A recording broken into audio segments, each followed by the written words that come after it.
live. Hey Tim, how you doing today?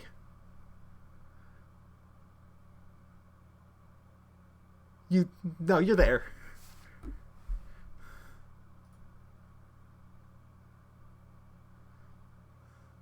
Fantastic. One second. I'm being told that they can't hear you. They should be able to hear you now. Try saying something. When in the course of human events it Great. become We'll. I think we have you now because I saw the green bars. Tim audible now. Fantastic. So technology. We understand how it works. so. So you were asking. How's beautiful Boston? I don't know. This was just jibber jabber as we get started. Yeah. It's cloudy. It's wet. It's lovely spring showers. See, it's just gorgeous here. It's gorgeous. I mean, I Hey, prefer this to sweltering heat. in the most awkward transition ever, speaking of gorgeous, Mm, aren't these things beautiful? they Okay, are. I'm not actually looking at the chat at this moment, but I'm betting that there's people on the chat drooling over the ghost because I love that card. Mr. Donovan says that Ahsoka is the best, and my friend CM5871 says HK47 Judge promo, please, and mentioned it in Discord already. We don't get to make those choices. I wish we did. I would pick. Can we just No, we can't. Okay, so I'm going to distract and mention something else about Ghost, which is when I saw the original art for this without the foiling, I thought what we had is, and I'm not sure if the ship's shooting a blaster or a laser or whatever energy weapon it is, whatever, but it looked like it was hitting the hull of the ship. And I was so frustrated by that. And then they foiled it, and the foiling brings that bolt out into the foreground, and it is so good. It's so I'm good. very, I know that when we first saw it, we were like, is there a way we can get this blaster bolt out of the picture, the turbo laser blast? Because it make yeah, this was Turbolade. Yes, please. Thank you. like we felt that it was kind of blocking like the ship is absolutely gorgeous, right? And we were like, is this right? Is this right? And then they show us the promos, like the test print of the foil, and we're like, oh no, this It's absolutely needs amazing. to be here. The other one I was completely wrong about. See, Pago the Lesser here. That original art really did not look good. And specifically, where there's a hologram in the foreground, yeah, really rough looking. And I was like, oh my gosh, should we just throw this card out? Should we, when we receive them, do they just all go to the dumpster? Everybody's going to hate me if I give them this card, right? In part because I still don't really know who Poggle the Lesser is. I mean, that's not true. I rewatched Clone Wars. I vaguely know who Poggle the Lesser is. But then it comes in, the foil makes the hologram pop in the best way imaginable. You know what? I was wrong. They are right, and it looks awesome. So there. So how can folks get their hands on these promos? I don't know. Show up, mug Jonah, something like that. I don't know. What do you think, Jonah? Is there anything that you want to shill right now while I'm doing I, some oh, back end work? sure. Yes, Can you go on a absolutely. tangent for me real fast? Actually, I'm going to go on two tangents. I'm going to go two tangents. Got double tangents. Number one, so as many of you know, uh, PAX, the PAX in Boston is coming up. And as many of you know, Jonah is in Massachusetts. So it's not going to be a particular hardship for him to hop on his bicycle or whatever and get over to PAX. So I actually have never been to his house. I have no idea how far he actually lives. It's like a So, 10-minute drive. which is probably a 15-minute bicycle ride in Massachusetts if you can survive the crazy drivers. It's a little bit more than that, but yeah, thereabouts. So here's the deal. We came up with an idea that I thought would be really, really fun. And we're going to try it and see how it works. Okay. And the idea is that Jonah is going to have a deck full of promos at at PAX. Okay, and if it's in the hours when Jonah is free to play, if you can find Jonah and entice him into playing a game of Star Wars Unlimited, if you beat Jonah, then you get to own one of the random promos in the deck. Okay, and to make it even more fun, I just sent Jonah not only some promos to do that, but also the Luke and Vader promos. So if you're one of the people who beats Jonah and gets a Luke and Vader promo, you're technically the first person on planet Earth who actually has those two promo cards, or one of those two promo cards, I should say. So that's pretty cool, right? Yeah. Jonah's busy doing more technical stuff. Okay, I'm going to keep going so basically, find Jonah at this convention, play him in Swoop, and let's face it, his deck's not going to be very good. My decks are going to be so bad because it's going to have all the promos in it, and that means he's going to have to pay 2 extra resources for half the cards in his deck. Like, I've been trying to figure out how to make these decks good for a while. I've enlisted help from friends who are brewers, and they're like, why are you playing these cards? They don't go in this deck. And I'm like, well, I have to. I am doing 2 separate decks. I'm doing a heroic deck and a villainous deck because it would be utterly unplayable. And I want to have fun playing. I don't just want to get beat up. I kind of just want you to get beat up, but hey. I'm going to lose anyways, but I want to pretend to have a chance. Can you imagine how embarrassing it would be if somebody actually lost to you? It'll be tough. But so some questions about the process, because of course there are questions. Dino Ari asks, can only judges challenge me? Apprentices and L1s. There you go. I'm not sure if I'm going to call it the rule of 2 duels or master and apprentice duels. I like that. But judges beat me, get a promo. It's not something I'm going to be doing all day, every day. Games are going to take a real amount of time, and so some days I might only have an hour or so I might only get 4 or 5 games in. Not a lot of people are going to be getting promos this way. It's going to be limited, but part of the goal is just have another venue for promos to get out. In addition to meetups and merch kits and all of that. And Gentle Giant 303 says, so if we beat you, we become the judge manager? No. The title's program director, and also no. I don't know. I mean, we could use a manager. McFerguson asks, or says that he likes the idea, but PAX Boston, sad face, will this be an option anywhere else? I'm gonna... Once I have the decks, I'll be bringing them places, and if I have time, I'll sit down, play a game, and get beat up. Not everywhere I go. Let me, I don't know, caveat this up. Let's errata what Jonah just said.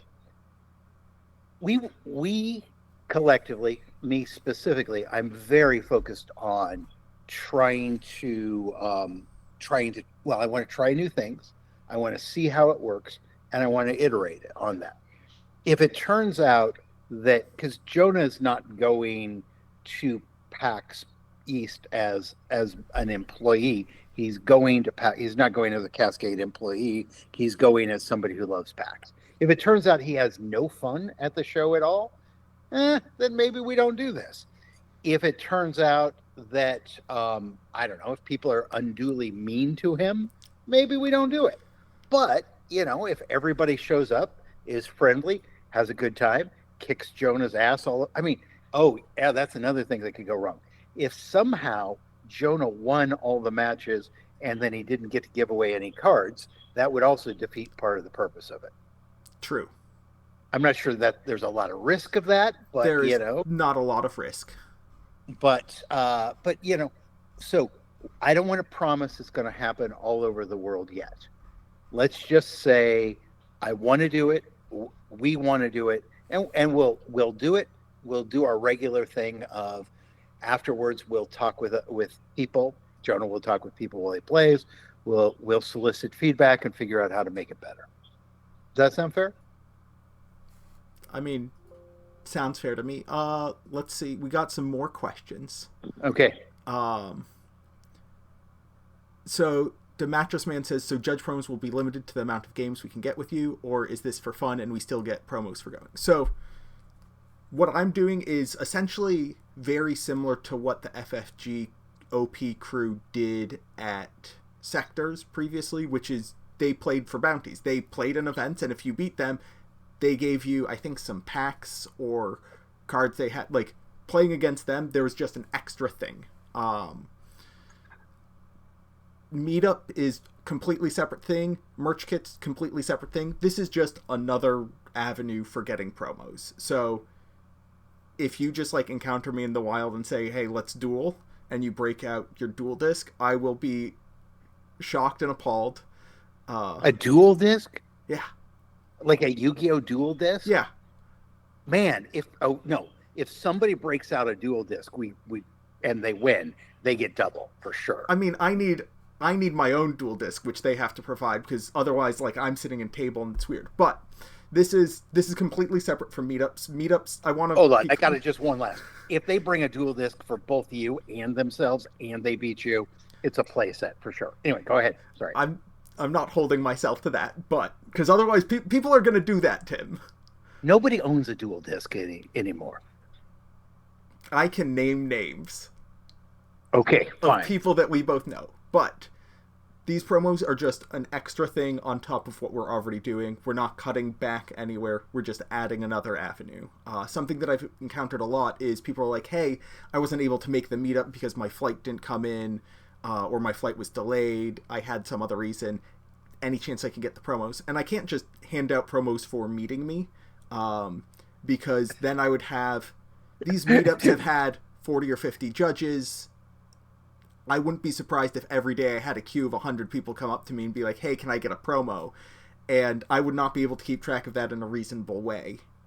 But these duels do give us a little bit of a way to have another venue, and it's fun. It should be fun. This isn't how... You shouldn't be doing this to get the promo. You should be doing this for fun.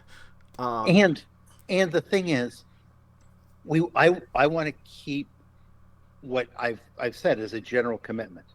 What are promos for? They're to strengthen the program. One way to strengthen the program is to bring people together and have fun around the game. And I want more people to interact with Jonah. Makes him more approachable, gives him data from you. It's just good. I mean, in my perfect world, what would really be happening is Jonah would be the anchor of a casual play area, and there'd be space for people when they're not playing Jonah to play each other, blah, blah, blah. That's like what I really want. But, as long as it's a way to build the program, I'm on board.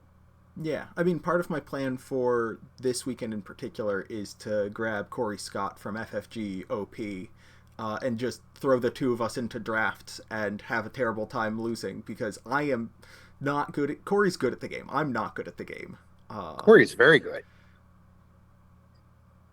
But, yeah, the promo is some extra spice, but, like... The goal here is I want to sit down with people that I haven't sat down with and have a conversation about the game and about judging. It's hugely valuable for me to talk to people who aren't already in my ear or in my DMs. There are plenty of people who are more than happy to reach out to me and talk with me, but I want to get more folks to reach out to me to have these conversations, and having these casual games, I think, is a very powerful way to just connect with all of y'all. 100%. McFerguson says people DM Jonah. McFerguson, I don't know if you and I have the longest DM history of anybody from the server, but it might be true. So, do we want to move on to our other questions? Do you have the playmats on hand? I do have the playmats. Just in case folks haven't seen them. Show off the promos again, just because. Okay, and again, I have a dexterity of like a 4, so if I drop any of them, but Ooh, They're so pretty. these are pretty, and Fantasy Flight is doing their best to just keep getting better and better with the art values. And I, as someone who Jonah referred to as, quote, an art snob, unquote, a couple weeks ago, is absolutely right. I am. Yes, you are. I just am. Speaking of art, I can't see through the playmat. Do I have it? Yeah, you got it good. I've got it good. Okay. I love this playmat. Now, as a little bit of an art snob, it's clear the original art wasn't designed to be blown up on this to that size. Otherwise, the artist would have put more time and energy into the face.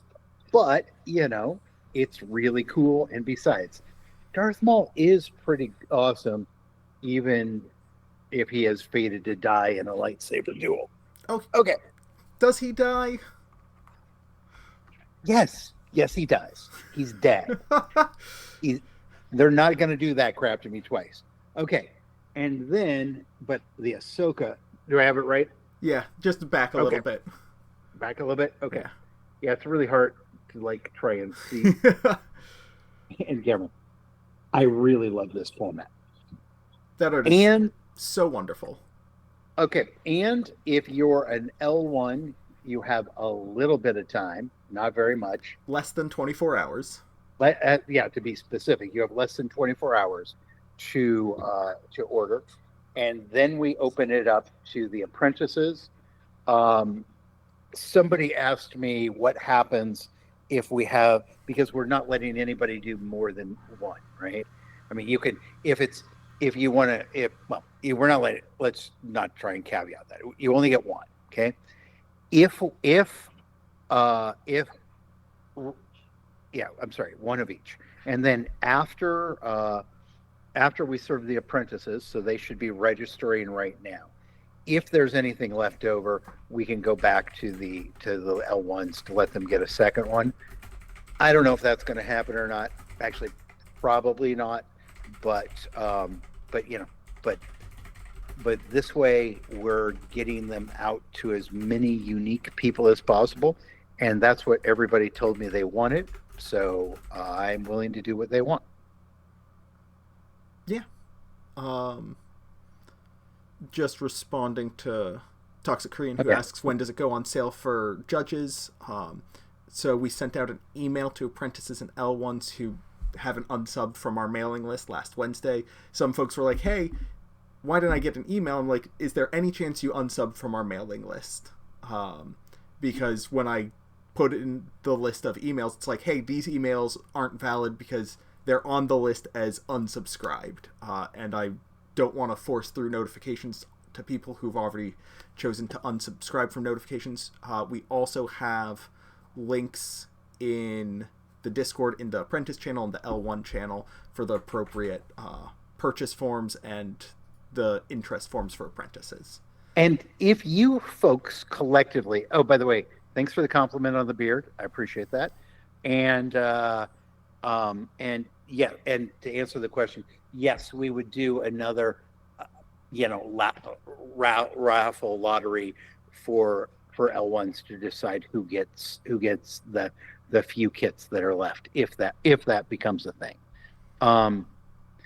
And the other question is EU shipping coming along? And right now, actually, maybe I should put this on hold for 30 seconds, come back to it, and let you finish up what you were saying, Jonah. I got what I need to say, so if you want to answer that and then tackle a question about combined shipping, that would be great. Okay. Okay, so the first piece is that, as far as I know, everything is on track for EU shipping. We've got to get a final contract in place, but I'm super optimistic about that. Okay, so that part, awesome. What I can tell you is getting things from, because everything has to be done in a Disney certified factory through Gamegenic, and that's exclusively in China. Getting things from the factories to the United States is going to be super difficult because there's not going to be a lot of containers moving and because of crazy ass tariffs. And if you ever want to hear me rant, which you don't today, but if you do, find me at a convention and I will go on at considerable length about these tariffs. Having said that, and then the next problem is what's happening is a ton of consumer goods are getting diverted from China that were scheduled to go to the US and are now going to the EU. And so physical shipping, so there's not crazy tariffs, but there's going to be problems with boats. And so we will have some mix of bumps along the road between so to do the thing that everybody wants, which is exclusive merchandise. We've got stuff queued up in the process, being authorized and printed, getting it to the United States at a reasonable cost, and getting it physically to the EU it's gonna be a thing, right? And then when these tariffs get reduced or taken off, it's going to open up a flood of shipping back to the U.S., and that's going to be a thing too. So why am I telling you all of this? Because I want to disclose, I want to tell you what's going on, because everybody tells me be more transparent. So there you go. So I know you want unique things. You want unique Star Wars Unlimited based stuff. And I want that too, and I'm going to do my best. Great. Can we talk a little bit about combined shipping? For folks who ordered both kits, they essentially ordered them separately and paid for shipping them separately. Yeah, so here's what happened. We built all the kits. And maybe it was a mistake, but we built them as separate kits. And I was thinking it would be relatively easy to combine them together, and it is not.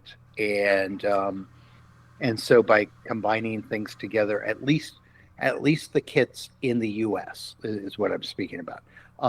The European kits are an entirely different matter, but in the U.S., it turns out since the kits are already pre-assembled, and in many cases we shipped them out within hours of getting the orders. And so the opportunity, you know what, this is a long way of saying it didn't work well. I'm sorry. I'll figure something out better next time. I think part of it is that we recognize that a lot of people, when they pay for something, they want to get it and not wait 6 to 12 business months. And so we did work in advance to make sure that shipping was faster. If we built the kits after we got the orders in, it might delay things by up to a week. For some people, that's absolutely worth the reduced cost in shipping. For other people, they're like, no, I want it immediately. And figuring out how to balance the amount of time it takes with the shipping costs is something that we're going to work on and improve. To be clear, we hear this feedback and it's something that we'd like to avoid, especially for folks if they get the opportunity to buy another kit. If they buy L1s who get that opportunity, if they already paid shipping twice and they pay shipping a third time, that starts to feel really silly. It does. On the other hand, the other options are we wait a week and a half or 2 weeks. Well, we wait, which nobody wants, and or, oh God, and what a mess to keep track of. Yeah. If I've got like, and by mess I mean, when I think of mess, I think of where does a system break down, and if we've got 150 orders, and we're holding them, and then we're trying to combine them with other orders, it gets real messy real fast. And UPS and the post office both have not been great, right? We've been like, there's some, I don't want to throw them under the bus too hard, but we're putting a label on a box and sealing the box and dropping it off at UPS. Once it's dropped off, in theory, it moves to the right place. And we have stuff that's just been delivered to the wrong address in the wrong state. I mean, I don't know. I think most of the packages have gotten where they've been sent, but most by far. Hey, Doctor 23 asks, what about shipping directly from China to the EU? And that's absolutely what we intend on doing. And it is important to remember that every time you make a change, right? Every time you introduce another address, every time you ship and say half of it goes here and half of it goes there, your risk of errors starts going up exponentially. It's And very so, possible if we had like done that with the playmats. We say half to Europe, half to the U.S. They send the Mauls to Europe and the Ahsokas to the U.S. And then we have to ship half of them again to get them where they're actually supposed to go. Any additional logistics causes more havoc, and we're trying to minimize havoc. okay, somebody else brought up shirts, and I don't know if they're just Several trolling people them. did. Mike Stone, However, 12420, The Mattress Man, and Burrito all ask about shirts. Do we want to talk about our art project? I, you know what? Do we want to talk about it? I do, and then I'm like, what if it doesn't work out because it's Well, not approved? we tell people that it's not approved and this is something that we want to do and it's something that we're working towards, but Okay, it's not a guarantee. okay. Hey, here's this thing we're working towards. It's not approved, and it's not a guarantee. But Let's we have. transition some pictures. Hold on, just a second. Okay, you Let me talk, get you up. talk. We have no control over the date that shirts come because we don't own the logos on the shirts, right? Particularly And Star Wars. That's something yeah, that Tim and I don't own, as much as we wish. I would. That just makes my little capitalist heart drool.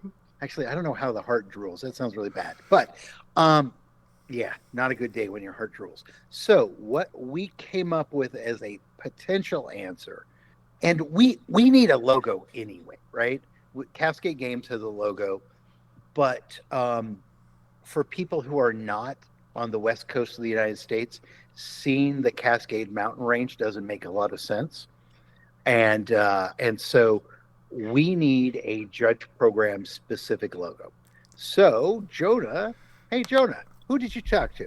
So I talked to one of my old friends, Toby Vasari, who's a graphic designer who's done a lot of work, has created logos for other judge programs in the past, And is a gamer. and is a gamer, is a judge, has done graphic design for some games that I've released, that sort of thing.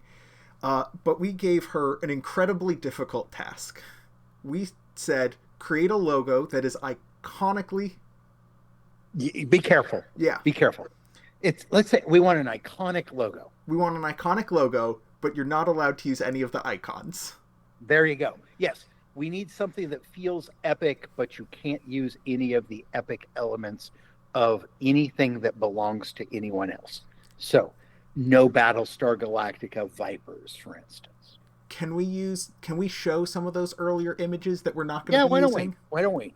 Yeah, and we'll get people feedback. So, well, I have several slides here. We're going to start with some of the first images we got, that do have a lot of iconography that you might recognize. And for that reason, we couldn't go forward with them. We rejected those. We explored them a little bit, but we couldn't move forward with them. Right.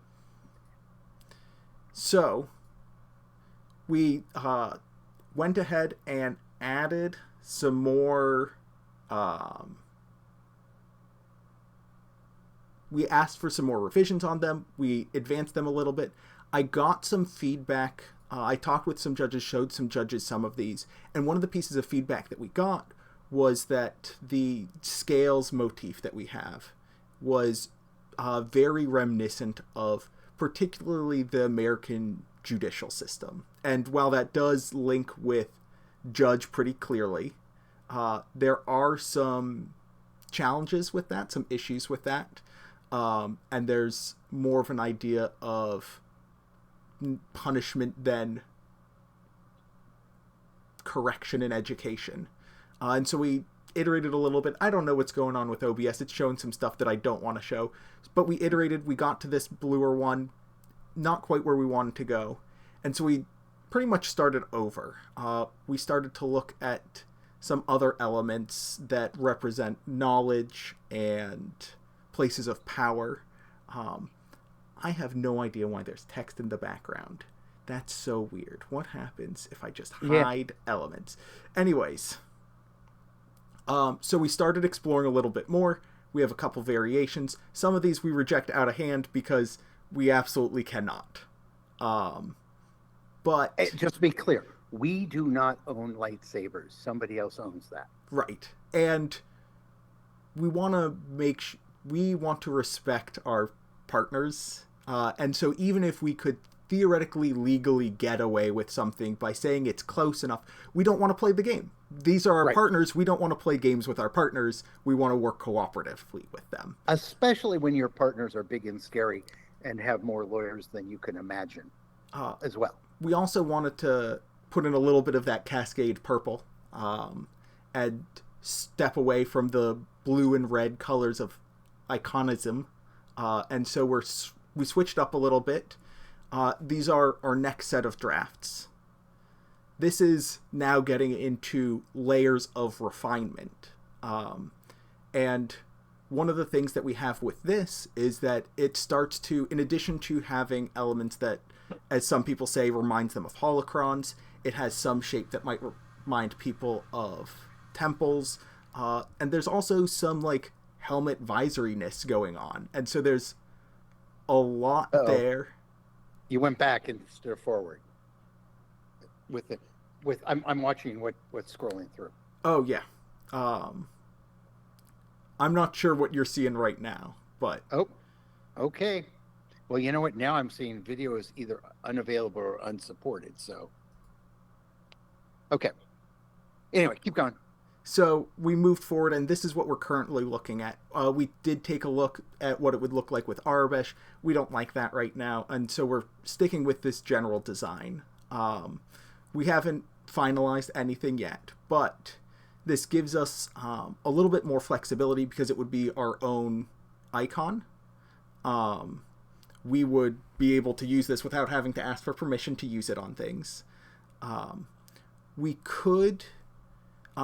as this is Obo Joe asks, are we able to dip into the designs from FFG like the aspect icons? To do so, we would have to ask FFG, and they would ask their partners. And we would have to get permission. What we're trying to do is have something that we own that's awesome, but we own it so that we can use it over and over again and not go through endless waves of approvals. And I don't think there's anything wrong with somebody who owns, a brand controlling it. But I need to be able to have, when somebody says, I need an extra small t-shirt, I need to be able to just print the t-shirt, right? Yeah.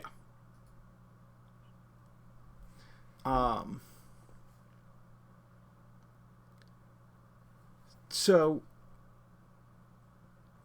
like, having... What do people think?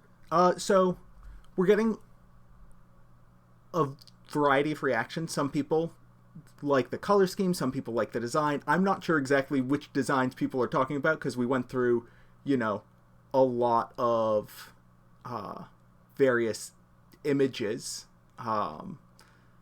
Maybe this isn't the right format to solicit feedback, but if people can either shoot me or Jonah feedback or use the Discord for it. And we'll share these. I'm sure people are screenshotting them and dropping them into the question thread on Discord now, but we can share them there as well afterwards to get a little bit more particular feedback. But what we can do with this is, for example, with the idea of shirts, we can put it on shirts. We can reach out to FFG and get permission for a one-time thing to have their logo on. Like, we can ask for permission to add either particular Star Wars language or FFG branding to particular objects. We would just have to go through an extensive approvals process each time. Okay. But we can do So, that, and we can use this in other places. We can use it in Discord. We can use it on other merch. But it's something that we're and pretty happy with. and we can do crazy things like if there's somebody in Brazil who wants to coordinate printing shirts, we can authorize a person in Brazil or a person in, I don't know, what other countries are a little bit, India, famously hard to do textile printing, right? Brazil, we could have somebody, um, we can have somebody who's local talk to talk to people and do the printing there, and so it doesn't have to cost $150 for a shirt. Right. And so this having our logo and having something that works with the community um, gives us a lot more options for judge program specific merch. This doesn't mean that we're going to stop trying to get things with Star Wars Unlimited branding on them or FFG game specific iconography, but this allows us to work with FFG to have something and say, for example, this is the official shirt. Okay, and Jonah, you can probably because you're still looping the graphic, right? Let's that's probably enough of that because Let's okay. get back to us. So with that, on to the next topic. Yeah, we did have some questions from before the broadcast. Yeah. So let's start with a light one. From Ben Petrilla. Tim, Hi, Ben. if you could pick any character to be on a judge card, who would you pick? You have to go first. I have to go first? Fine, it's Yoda. Why? Clearly, okay. Well, first Tim, of all, the one time I'm like, please take as much time as you want. You're just like, I have a 2-syllable answer. okay. So here's the deal. Yoda represents good judgment, even if Palpatine does fool him and the Jedi Council. But Yoda is wise. He represents great judgment. He is formidable. And Yoda's just awesome. It's got to be Yoda. That's fair. It's Yoda. It's not HK-47, by the way. You just haven't played the KOTOR games. You need to I play have the not. KOTOR games. But the text is die meat bag, right? Yeah. That is not in keeping with It's judgment. classic. It's classic Okay. HK. I got to play the game. Fine.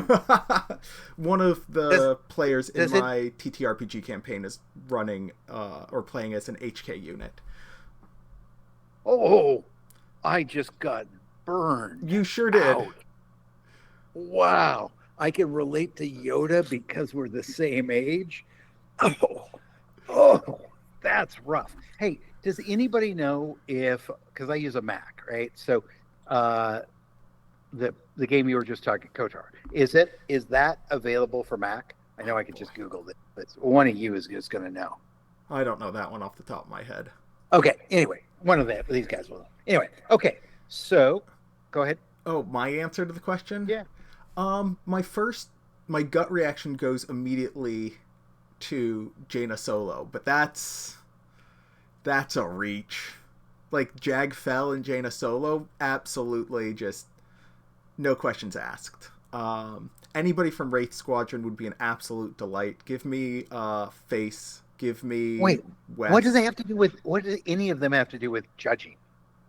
Well, I just like them. And I want them. That's what they have to do with judging. I want those cards. Okay.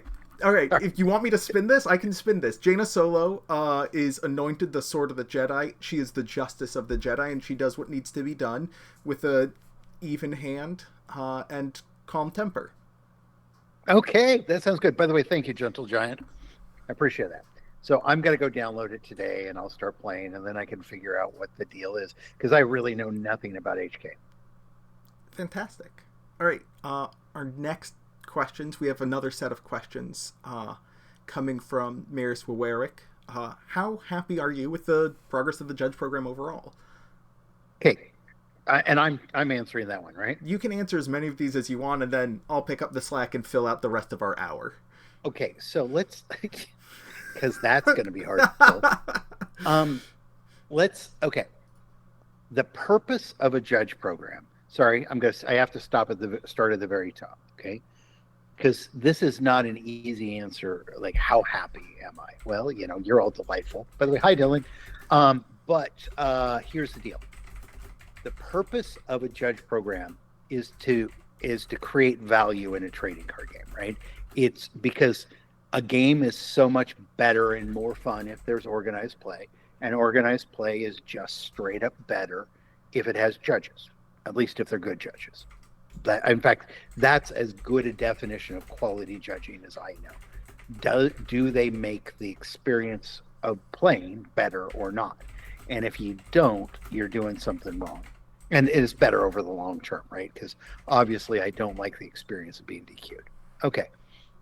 What this means is that everybody, well, Jonah and I should have a time machine. Okay. And what, in a perfect world, and this is true for literally every TCG that's going to use organized play, which is to say pretty much every TCG, they should have a fully fleshed out, fully thought out, organized play program with premier organizers and retailers and everybody lined up and judges. And that should and especially demo teams. And all of those should be lined up and ready to go before the game launches. Okay. Well, I don't have a time machine. And so there's a piece of me that when we say, how are we going? Are we adequate? Are we hitting the threshold? Well, no, because we didn't start at the right time. Okay. We should have started earlier. And that would mean that we would be much, much further down the road. And even the companies that have thrown infinite resources at organized play and judge programs. By the way, sometime ask me to tell you the story of spending literally multi-hundreds of thousands of dollars to get cards to an event. But because companies really are committed to organized play. They have to be to do it. But we need more time, okay? And putting more people on the job would help some, but some of it is we just need more time. Okay. Having said that, from the date that we actually started, okay, when I evaluate how we're doing, first I think about, okay, are we doing what we're supposed to do, right? Meaning, are the events if Jonah and I did nothing all day long and all the events were perfect, then the judge program would be a success. And if we work 24/7 and the events are awful, then it doesn't matter how hard we work, right? So my sense is that the events are basically going well. Okay. Certainly the feedback I'm getting, particularly on a premier level, is that the events are going quite well. Okay. Assuming you folks agree with that, then we're meeting one of the major thresholds for the program. Okay. The next one is, okay, then what can we do for store-based and more casual organized play? And that takes time to radiate out. Jonah, you're going to have to tell me the actual numbers, but total L1s right now is 400-ish. Just over 400. And apprentices is what? Just shy of 1,900. Yeah, so that's an army. Okay, that's an army. To my knowledge, there are only 2 other companies that have larger judge programs, and they have had literally decades to work on it. Who are you thinking of? Well, Magic and Pokemon. Larger program. Oh, that's true. Okay, so I'm sorry. You're right. Ooh. Magic doesn't have a judge program anymore. And sorry. Even the organizations, the non-official organizations that are running the multiple judge programs for Magic, I think we're larger than them by membership. Okay, fair enough. And I apologize. And if anybody should know that Magic does not currently have a judge program, it should be me. Okay. So having said that, ouch. I don't know. Can you tell when I'm turning red? Just a little bit. Okay. So Yeah. So somebody just said maybe Tim and Jonah do have a time machine. Okay. So that part, yeah, I think we're doing well. I think the event, okay. So first, events are going well. Next, training materials. Do I want to have level 3, 4, and 5 right now? Yes. Is it crucial? No. What is crucial is that we're moving a lot of people through this journey. And so if we had if we had 25 L3, 4, and 5s, and we had a total judge program of 200 people, I would say we're like, if it's a pyramid like this, we've got a problem. If it's a pyramid like this, we're doing well. And we've got a really big pyramid.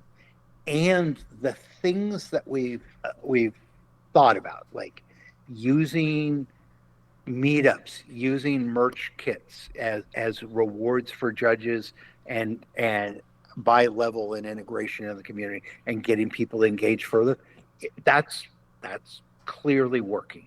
So so I think Jonah's done a great job on lesson quality.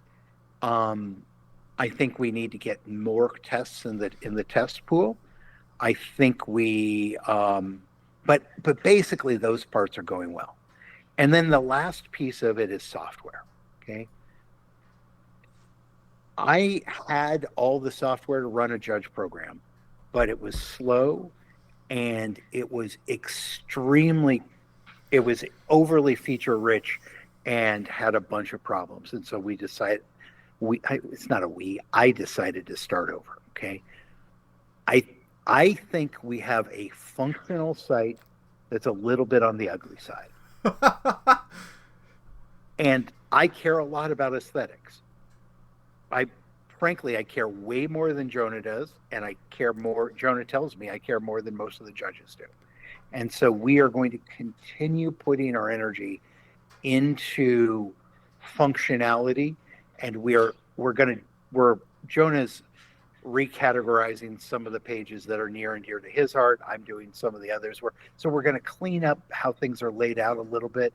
We're going to work on appearance a little bit, but we're going to focus much more intently on it. We're going to give you guys robust features and not worry about the fact that it's a little bit on the ugly side. So if we are going to give letter grades, event qualities, a B+ or an A, something like that. Number of judges, A+. Training materials, I think varies between a very solid B+ and an A.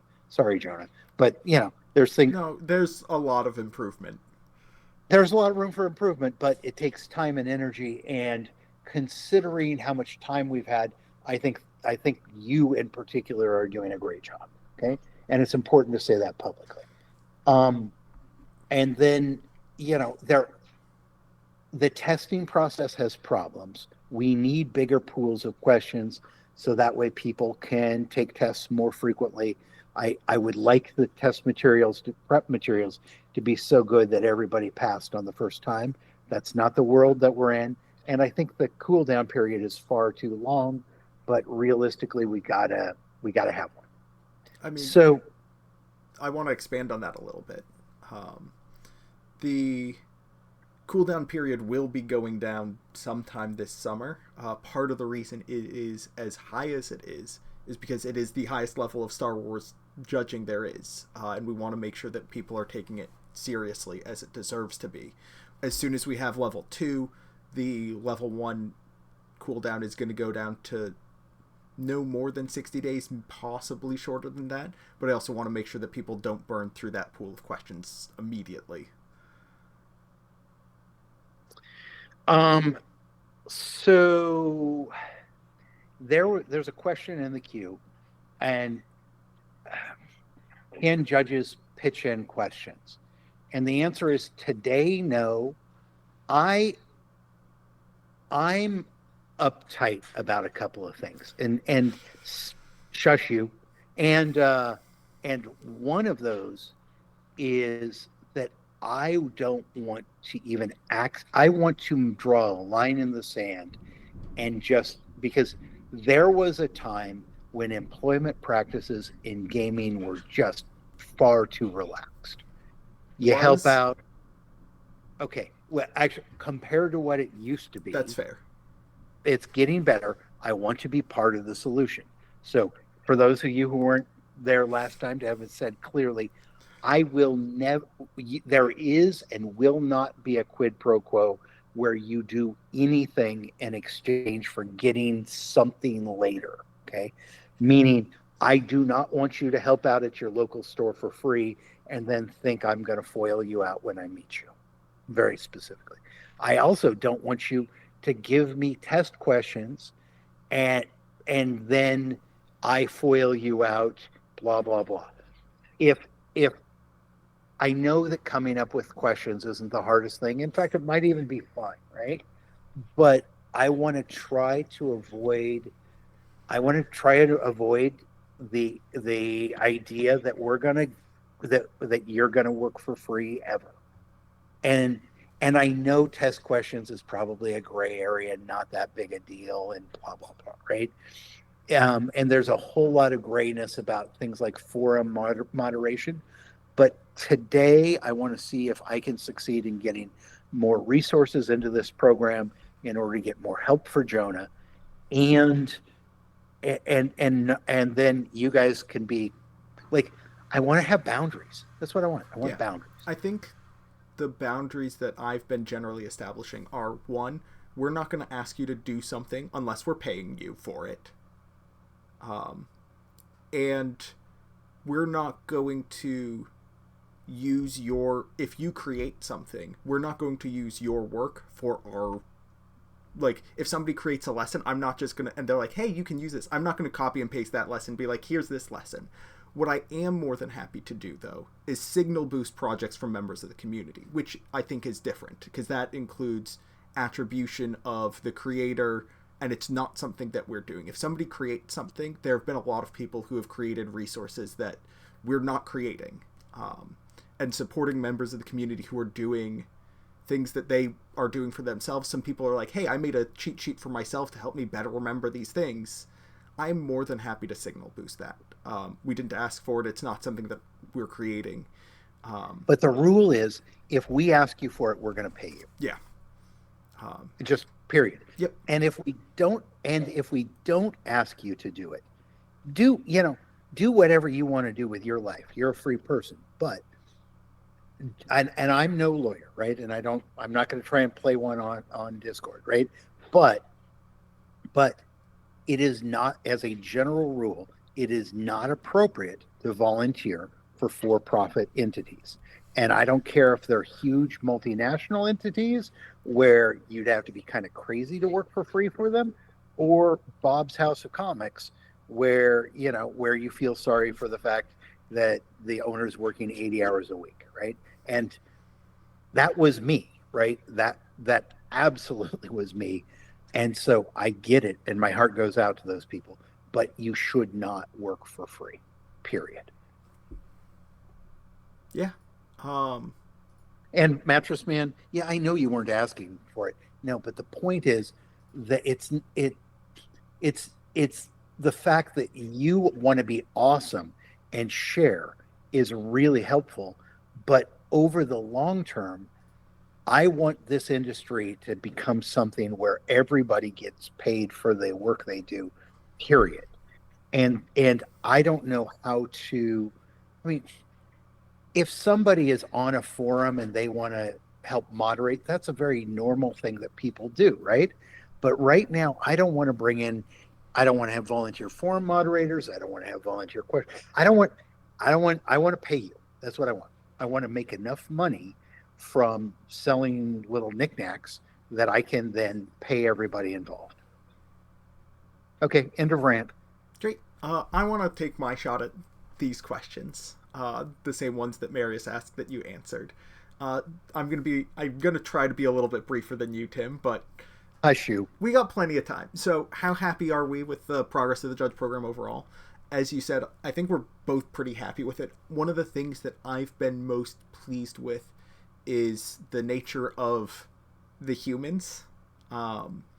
Everybody I've interacted with has been delightful. So much. Even when they're like, hey, I think you have made the stupidest mistake of your life and I'm very mad, it comes out with a degree of I understand where you're coming from and I'm willing to listen. It's like so far I've had with the hundreds if not thousands of interactions I've had one person who was I felt was unreasonable. Everybody else, even if we ended the conversation with okay, I guess we disagree, has been completely reasonable. People have been so supportive of each other, helping each other, celebrating each other. I'm really delighted with that attitude, and I want to keep that attitude of growth and community going, because that's the program isn't me.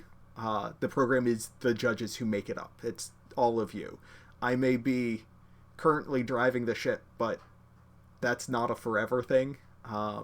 And the program can be so much more than an individual. It is about the friends we make along the way. With regard to the amount of judges that we've received so far, the number of L1s and the number of apprentices is, I think, a very good start. As Tim said, we are now competitively scaled to some of the largest TCGs, which is with decades of lead time on us, which is incredible. My goal, my dream, which is unattainable, so it'll always leave me something to strive for, is a level 1 judge in every LGS. That's what I want. I want level 1 judge at every LGS. I want a level 2 judge at every competitive tier or similar event. And I think that it's close to plausible. I don't think we're going to get a judge in every store, but I think we'll have somebody who understands the game in every store. I think that's reasonable. With the regard to the website, I'm happy with the pace at which features come out. I have an appreciation of aesthetic, but it is a distant second place to function. It is stunted and barely alive. Your aesthetics are you're so wonderful, but man, you gotta join me on the dark side of loving art. You really do. You not see all of this art behind me? And what percentage of it is painted? I can check the spreadsheet, but it's currently on the tab, and so I could go to the spreadsheet real fast. I think it's 13%.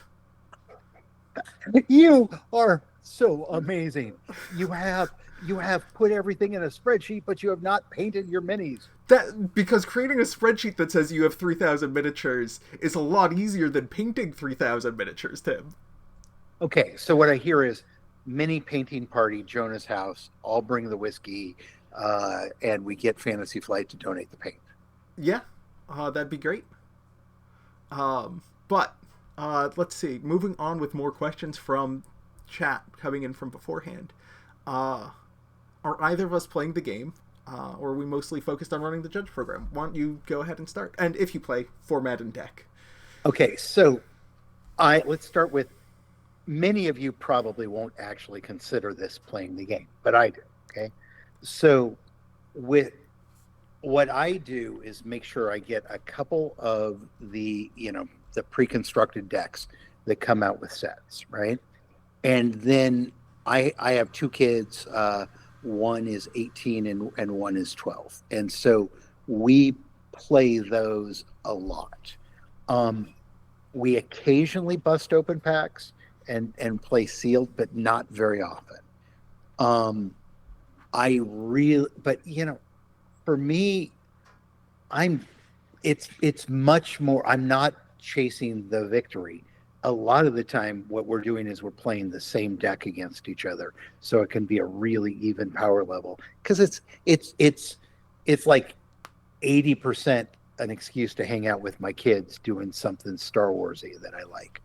Although then we decided to rewatch all the Clone Wars and all the Bad Batch and then Rebels and now Tales of the Underworld, and which, by the way, is excellent. I need to watch that. I haven't watched that or season 2 of Andor. I'm sorry, I'm only 2 episodes in so far. It's really good. Oh yeah, Ventress is a great central character. All of the Tales series, Tales of the Empire, Tales of the Jedi, they've been great so far.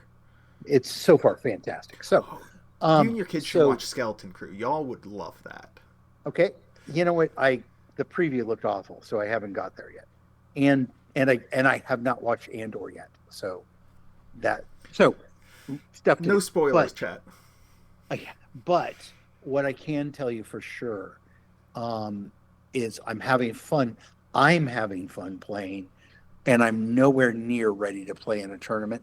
But if I was to play in a tournament, and I'm not keeping track of what decks are competitive at all, but I I have always enjoyed the capital ships of Star Wars, and I really want to. When I saw there was a commander that helped me with capital ships, I really want to do that. I don't know how to keep myself alive long enough to get my big fat creature, my big fat ships out into play, right? But that's what I would like to play. Piet is, I think, I don't know where he stands in the current meta. I know he was doing pretty well against Django. Um, my answer is somewhat similar. I try to play when I can, mostly limited. Limited is my format of choice, either draft or sealed. Generally sealed over draft, because draft gives me a time pressure that I don't love. Whereas sealed, I have like 20 minutes, a half hour to be like, wow, I don't know how to build a deck. These cards are all the same color. That's a deck. And hoping for my best.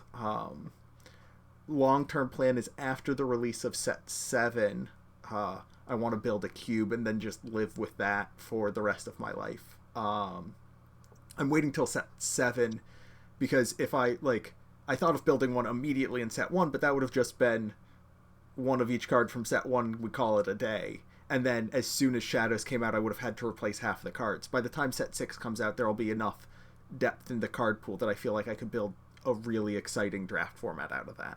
Gentle Giant says cube. Yeah. You might want to explain what a cube is. So Cube is, I watched a beautiful video on it from Ristic Studies yesterday. But Cube is a format that is a curated draft format where somebody selects between 360 and 540 cards usually to create their own set of packs. With 360 cards, I think you'd build exactly 24 booster packs of 15 cards each, which is exactly what you would need to run a Star Wars Unlimited draft. And then you draft those. But since it is cards picked from different sets, you have this very curated experience that can give you something that feels akin to the power levels of Constructed, but still has that even playing field of everybody starts with the same cards or the same pool of cards. Cube is far and away my favorite format just because it's an even playing field, but you also have that power level involved, and you can do thematic things. My plan is to probably do a Clone Wars cube because the clones are my kids. I can't get away from the clones and the Jedi in that era, but I will throw in some spice from here and there just because I either love the character. If they threw me anybody from Wraith Squadron, I might make a Wraith Squadron cube just to highlight each of them. That would bring me so much joy. If this is just going to be tangent upon tangent, but whatever. If any of you happen to play Magic and ever get to Utah and happen to know Brandon Sanderson, he has the world's best cube. It is intense and amazing, but you got to play Magic. Okay, back to your regular show. I think that's... I mean, the other way that I play Star Wars Unlimited these days is I'm going to have 2 terrible decks chock full of promos that I'll play against judges. I'm planning on Palpatine and Fennec Shand. Let's throw this out to folks who are listening then. When I said I'm open to ideas, right, of other ways to get promos out into judges' hands, right? This is an example. If you folks can come up with other examples, as long as it builds the community, actually that's really the only requirement. It's got to build the community in some way. I guess it can't make huge messes for us, right? So there are limits to our logistics. There are limits to our logistics, and we live in a physical world, and so I don't get to go play Star Wars Unlimited with penguins, right? So there are some limits, but I'm very interested in doing more in doing more things like this. Yeah. Um, Oh, Kyle Wilkins from Discord asked, have we gotten feedback from FFG about how the judge program is doing in their eyes? Are they pleased with the outcome so far? And any feedback they're giving us about changes or desires for the future? sure. Okay, so I need 30 seconds to think this through. Yeah. Because I don't want to. I'll answer a couple questions in chat while you think. Actually, no, I got it. You're good? Ready. You got it? Yeah, it just took me a second to think about how to. Absolutely. Right. Okay. Overall, they are very, very positive. I ask them for feedback nearly every time I interact with them, and we have a standing meeting every Thursday, and usually, I have contact for, several times during the week as well with spontaneous meetings, and Jonah has other meetings, but Jonah's got a bunch. In fact, can we talk about the project you're working on? The thing you're going to go travel on? Yeah, I think we can talk about that. Go ahead, you talk about it. Because people will be happy to know that you're getting input. Yeah, so one of the things that we've gotten a lot of feedback on from a lot of people, and one of the things that we've gotten the most requests for education on is tournament policy, the tournament regulations in the master event document. And that document has had a lot of authors over the years, and so it is not as consistent as either I would like or FFG would like. And so the entire week after regionals in Minneapolis, I've scheduling a series of meetings, like all day meetings for 4 or 5 days in a row, to sit down and look at those documents and revise them. And that's probably enough to say about it, other than we have this is not part of our job officially, but anything we can do to help improve the quality of organizing, because when I was talking about what is our real mandate, our mandate's to make OP much, much better. Okay. And if it's a little afield of what the theoretical of what a judge program would do, we want to take all the feedback that we've gathered from judges, plus all of Jonah's experience, and see if we can't help improve stuff. So. Yeah. I mean, I've already had some meetings with Corey Scott, who's one of the members of the organized play team, and we've talked about this a little bit at meetups and to people individually. But every once in a while, we just actually a couple weeks ago we scheduled a 2-hour meeting and ended up talking for 3.5 hours about the things that we wanted to change in policy immediately. And so we have several pages of updates and revisions that we are targeting for the Legends of the Force release, and then the changes that we're going to be discussing after Sectors are probably going to come with Secrets of Power later in the fall. Okay, and so go ahead. Yeah, back to the question though. So extensive contact. They are, I think, universally incredibly positive about how things are going with the judge program. Like I both feel really supported by them. And God, I want to make sure I don't sound like I'm giving you businessy bullshit cliches, but it is true. I feel supported by them. They're very, very positive about what Jonah and I are doing. The only feedback that they would like the scorekeeping training to come out. Yep. They would like, which is coming very soon. Do we have a date on that, by the way, Jonah? I don't have a date on it. I'm still working with our partners over at Melee to make sure that they taught me some tricks when I showed them the scripts. They're like, oh, you could add this and this. And I was like, okay, what if I gave you some time to go over this so we can get all of those tips and tricks in? Because there's some features that aren't terribly obvious that they want to share. Okay, so that's great. I didn't actually know that. So yeah. That wasn't just me throwing a softball. That's good to know. Okay, so scorekeeping training is a priority for them.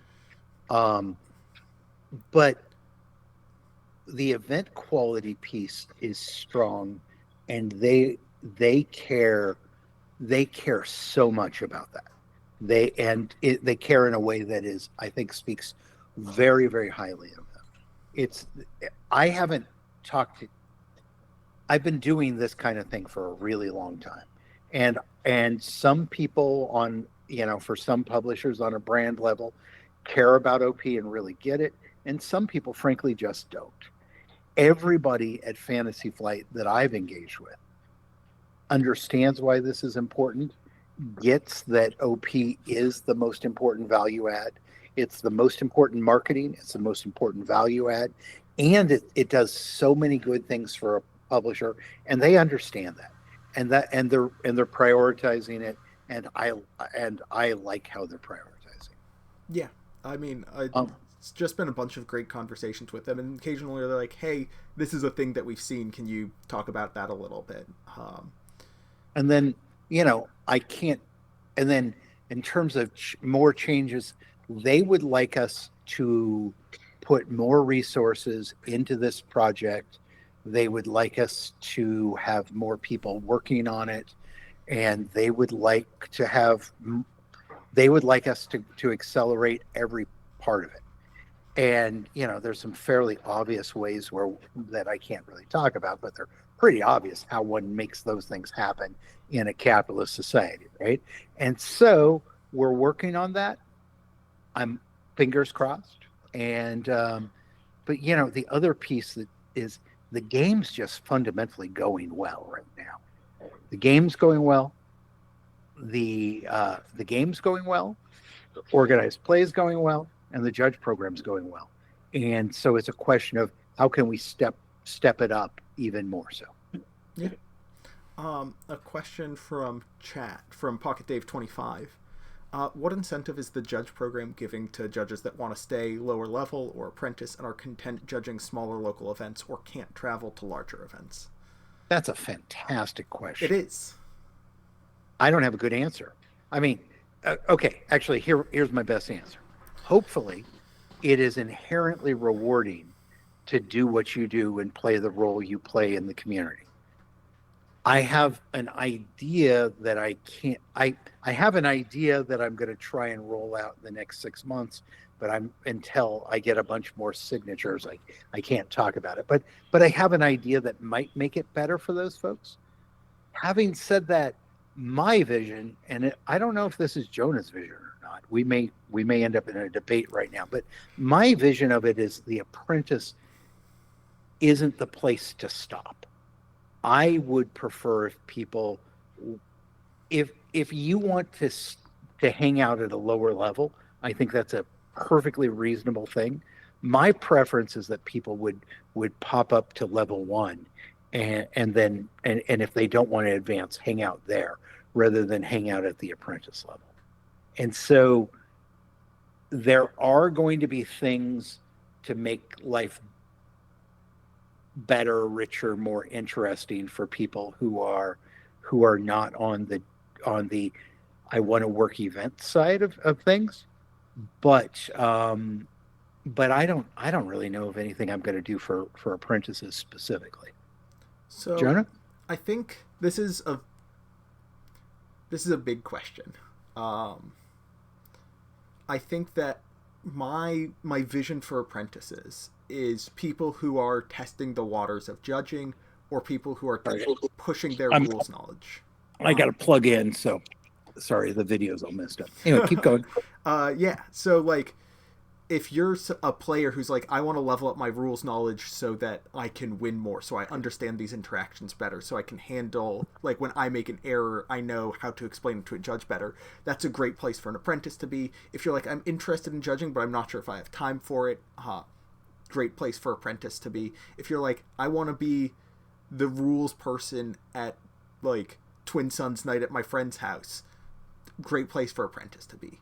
If you want to run events, go for level 1. The difference in rules knowledge isn't going to be that stark. A lot of the change is in, do you know how to run an event? Do you know how to fix scenarios that go off the rails?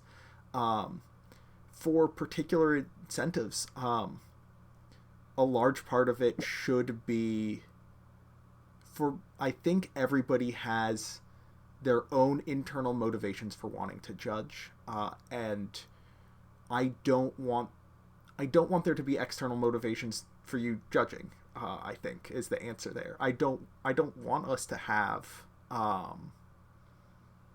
a carrot that we say we'll give you this if you judge. That goes against what I think makes a good judge. I think a good judge is somebody who wants to be there and wants to be judging.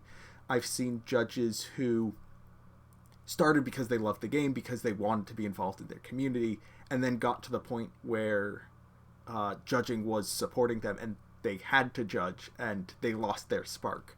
And whatever your motivation is, whether it's you want to, I mean, I started judging because I wanted to prove to myself how smart I was. I wanted to prove to myself that I could do it. And then I passed my exam and started judging. I was like, well, okay, now I'm a level 1. Can I become a level 2? Okay, now I'm a level 2. Can I be a level 3? And so for myself, it's all about proving to myself that I can continue to grow. For other people, I know that, like, this may sound a little bit more Machiavellian than others, but some people are like, I want to prove to other people that I can do this. I want to prove that I have this knowledge. Other people are like, I just want the respect of my community, and this is a way to go about it. And if it leads to you being a good judge, I'm happy with what those motivations are, and I think that internal motivation is going to get you there. Pocket Dave, you say you just want to help other judges in your area progress and have more incentive to progress. Figure out what makes them tick. I approach mentorship in a very personal way. Why would they be interested in judging? For some of them, it might be they've already won their PQ and they're like, I don't really need to play another one. I already have my qualification for Galactics, but I still want to be involved, so maybe I judge this one. It's higher EV than playing. For others, it might be, I struggle with the rules, but I really care about this game and I want to know the rules, and so you can focus on the rules. For other people, it's teaching the game. I know a ton of people love teaching the game, and so organizing a demo day and giving them the opportunity to teach new players can get them involved. I mean, of course, there are also cool things that we're going to be offering as exclusives, but I don't think we're going to have anything extra special for apprentices. And yeah. The other piece of it, that piece you were talking about, the rewards and intrinsic rewards, all of that's true. And there's a difficult balance, because I also want you to get paid. Okay. Yep. Get paid. And I want that to be part of your reward, but I can't pay you. I'm not your employer. Even if I had enough money to do it, I can't have an army of people all over the world. Although, man, that actually sounds really good right now. But yeah, so there are limits to what we're going to do, right? There are limits to what's reasonable to ask. And I think the burden, the difficulty level of becoming an apprentice is quite low. I don't think that we're going to put a whole bunch on that level. There are other, let's just say we got some cool stuff coming. I hope I can talk to you about it soon. And more on like this general topic, because it's one that strikes home, I think, for both of us. We want to make sure that you get compensated. We can't tell tournament organizers how to compensate you. That's not something that we are able to do, for a wide variety of reasons. Part of which is I don't know labor laws in most states, much less most countries. And I'm not their boss. Right. Fundamentally, right? That's the key part, right? We don't know the labor laws, but more importantly, I'm not their boss. They're their own boss. I don't get to tell them what to do. What we can do, though, and what I want to do at some point sooner rather than later, is have a lesson to talk about how you can talk with somebody about compensation, how you can go to your boss and be like, hey, I'd like to be paid, or I'd like to be paid more, which is the ideal. And sometimes those conversations are easy and sometimes they're really hard. And one of my longtime dreams, frankly, is I really want to do a series of classes for tournament organizers. It's not on the horizon today, but maybe at some point. But I would like to help TOs understand how to monetize their events. And I'd like them to understand why it's important to take some of the increased money that they earn by monetizing better and use that to pay judges. I mean, it's just that's and that would be good for everybody. And to me, the leverage point really to make events better and to make lives better for judges is working with TOs. So we'll see what happens. Yeah. So that's a very long answer. Well, if they wanted easy question, they could ask us easy ones, right? Yeah. All right. Um, unless folks have any other I think we're questions, wrapped up.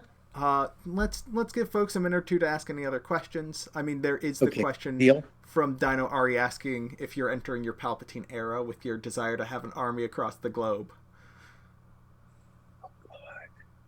No, not at all. Palpatine, bad. No, you know what? I am fundamentally like I'm fundamentally of the light side. I just am. And although the sneaky part of me, and you know, I'm not sure in Harry Potter land if I'm Gryffindor or not, right? I may in fact be Slytherin, but I am not a Sith. And yeah, just can't do that. Gentle Giant 303 asks, will we be able to get name tags? It helps so much at events. Working on it, thinking about it, um, the idea that I mean, I was really holding on to the I gotta have Star Wars logo on everything, but that may just take too long. And so as an interim, assuming we can get this logo finalized, if it's our logo, then it's relatively easy for us to get name tags made. Now, there's a whole thing about getting people to order them and then getting them into people's hands all over the world, which is, not an insignificant task, but it's doable, right? It's something other people have done before and we can do again. So I would expect I would expect that we're going to have a logo soon, and assuming people like it, having a name tags with a logo on it seems like a really good idea. Yeah. Fasty AF asks, do we have contact with the EU side of FFG and the OP team as well? Yes. Yep. I mean, the most of the FFG team is in the Minneapolis area. They're members of the Asmodee team as well. That we're in contact with a whole lot of people in a whole lot of places. Yeah, no, we spend a lot of time coordinating, and you know, there's a there's a director of OP and other things, right? Who you guys met, Eric, right? But the person who founded the OP, who launched OP, is the organized play manager, and he is in France, and we talk every week. They have two dedicated OP staff in France, and almost every week I'm talking with those folks. Although sometimes schedules don't match up, but in general it's weekly. So yeah, I think if one of the things we do is take comments and ideas and whatever feedback from you guys, I think we are succeeding in bringing them to Fantasy Play. Yeah, I absolutely agree on that note. Fantastic. I think we're just about wrapped up here with our Q&A portion. And that means we move into the talking about tournament structure, the level 2 lesson 7 overview. So I'm going to just cut the screen over to that, and I'm going to keep on rambling for probably another half hour or so. And I'm going to run away and go pick up my kids at school. Fantastic. Pleasure as always, and I'll talk to you Thank later. You. Bye. For everyone else who's sticking around, time to talk about tournament structure. I'm going to see if I can get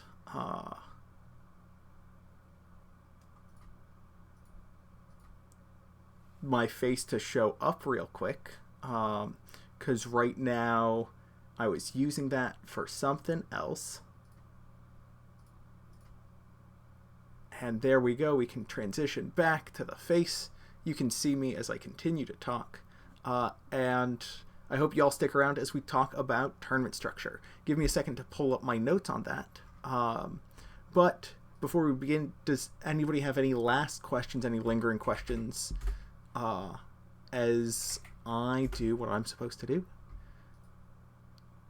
Otherwise, as always, pleasure chatting with all y'all. It is really meaningful for us to get your questions and feedback as we have these updates. We are a live program. I wouldn't go so far as to call us, we're relatively close to a live service program. But the team is small. The team is me and Tim. And while we think we're very good, we're not perfect. And so getting external perspectives and external opinions really helps a huge amount. So let's dive into tournament structure.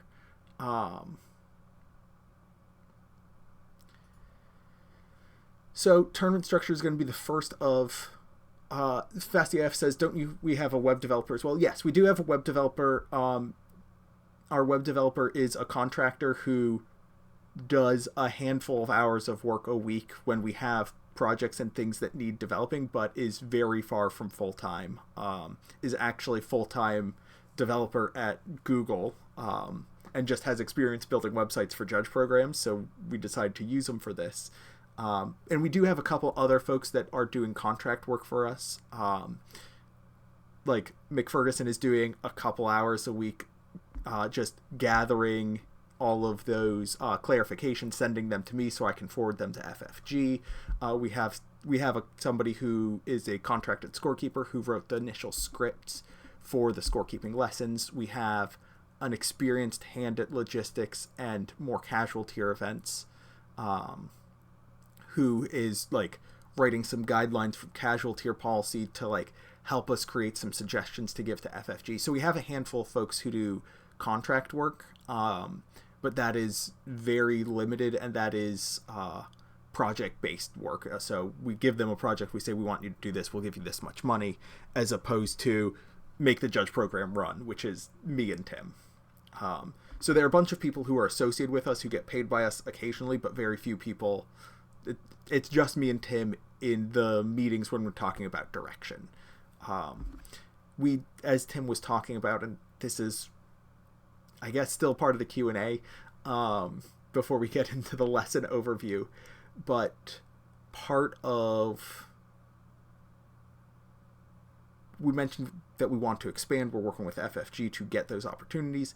If we do expand, we will definitely let the community know. We want ideally hiring folks from the community would be great. Folks who are passionate about the game, already know the ideals of our program. It would be very handy to have people who already know what we're doing, and who already care deeply about the game.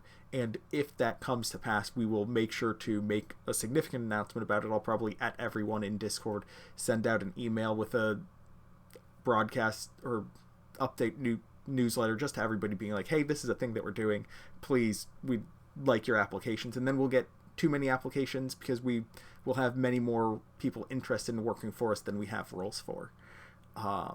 But let's talk about tournament structure. So what we're talking about was covered briefly in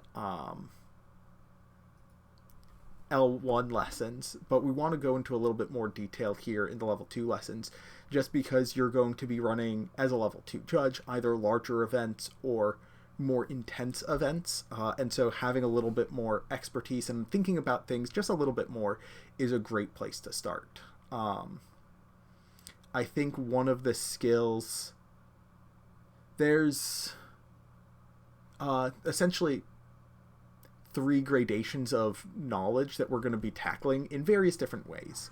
The first gradation is just knowing the facts. For example, it's knowing the rules, knowing that you like post pairings, knowing what policy is, knowing that this is how you fix a mistrigger, that sort of thing. The next step is knowing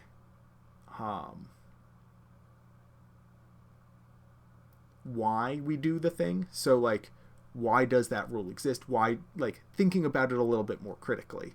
And then the step beyond that is understanding the philosophy that underpins everything and guides everything. And as we get into higher levels, there's going to be more expectation of understanding. You're going to know what the thing is, you're going to know how to do it, and then you're going to know why we do it that way. And while you can absolutely dive into that philosophy earlier, it's going to become an expectation more and more as you level up.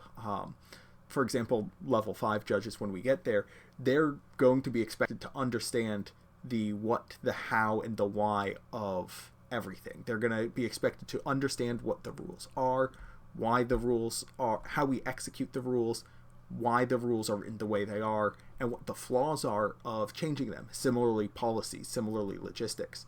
Because at higher levels, you're going to have situations where you're asked to deviate more frequently. And when you, not necessarily by people, but just by circumstances being weird, you'll be like, is this a situation wherein I want to deviate? And to determine whether or not you want to deviate, you have to understand the consequences of your decision. Sometimes people come up to me and say that they deviated by accident. That's not deviating. That's being wrong and learning about it later. Deviation requires intention, and intention requires understanding. And so we'll touch on philosophy in these lessons. And as we proceed into the level 3 lessons, and as we talk about how to attain level 4 and level 5, we're going to talk about philosophy more and more. But I want to get you to start thinking about, why do we do things this way? Why do we do things in certain ways? Because that will help you answer questions when things go wrong. I can tell you, here's how you pair players in Melee, and then you'll be like, hey, the Wi-Fi in our store is down and nobody gets any mobile reception because it's a basement next to a dojo, which is a real game store that used to exist in Amherst, Massachusetts, and it was a great place. But the Wi-Fi, like, if you didn't have Wi-Fi, it could be really hard to get a signal in there.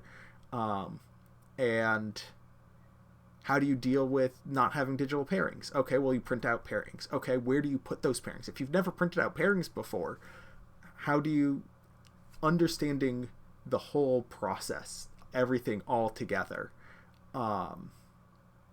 lets you perform better when things go off the rails, and the more you judge, the more things will go off the rails. So, the hardest part of every event is getting it started. This is such a common refrain, particularly at larger events. It's something that I still feel in my bones, I guess.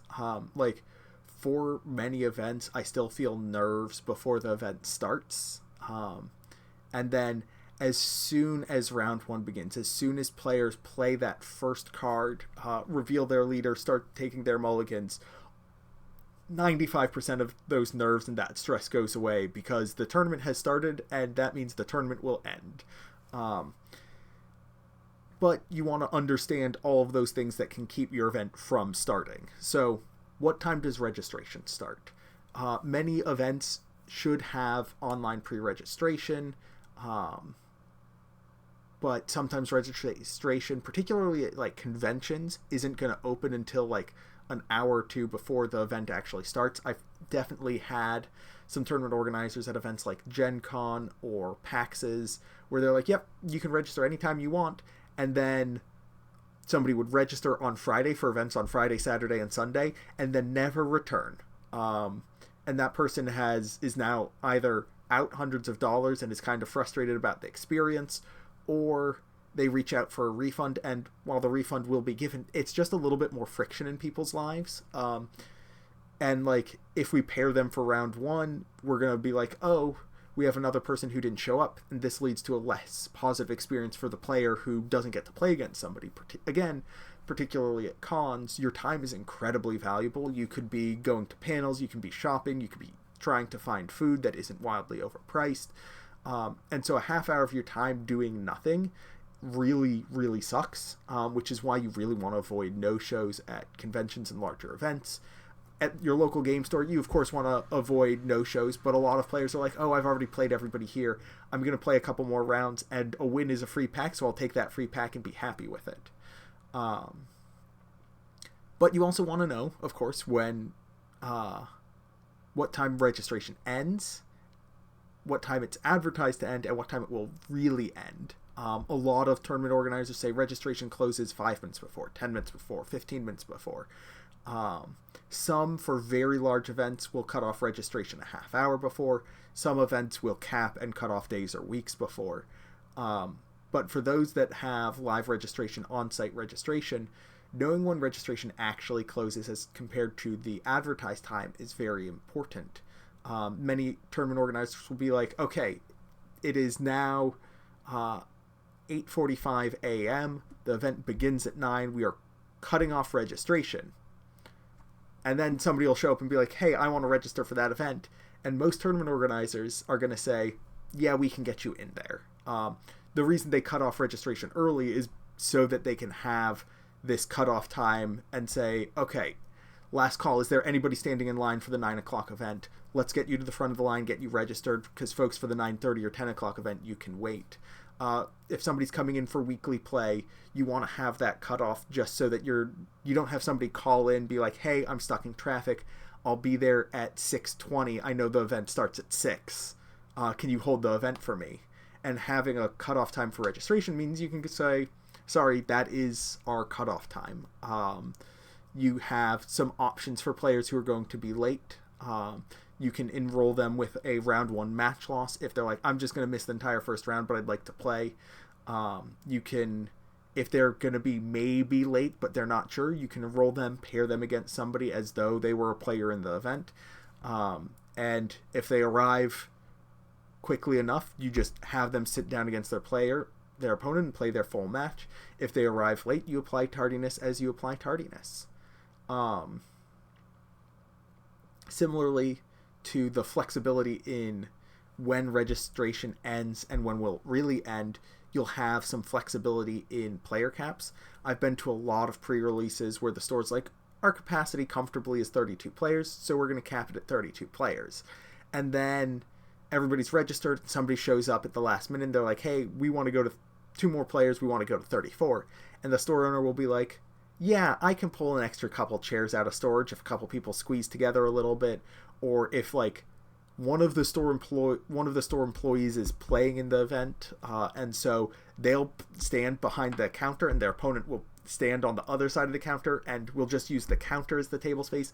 I've seen all sorts of flexibility in what your player cap is, so be prepared for that player cap to shift on you.